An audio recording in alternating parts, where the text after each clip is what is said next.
Parlamento tem manhã de trabalho para o que trata a propósito para caminhar em lei. De lei na Akita é landsverordening wegverkeer que pronto lo conhece algum cambio para seguir segura ordem público. Viaja aqui e cambio de lei aqui lo será controlan que está tomando lugar riba nos carreteras.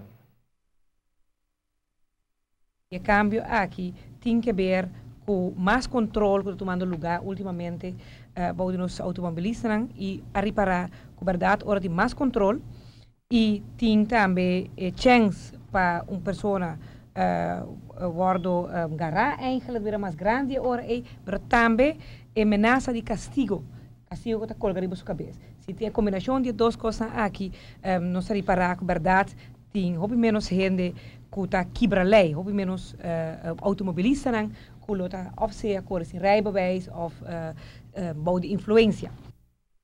O artigo que está enfocado para câmbio, 13 diferentes câmbios que está bom para o automobilista, está boa altura de não for de workaba.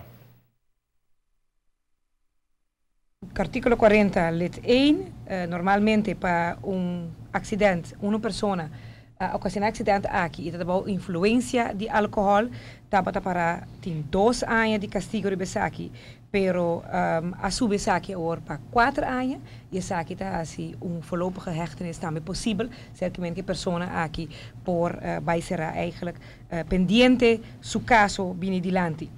Também ora que uma pessoa vai herida, eta ano no momento aqui tem intenção para cambiar aqui também para 2 anos, pois aí também lo guardo subir.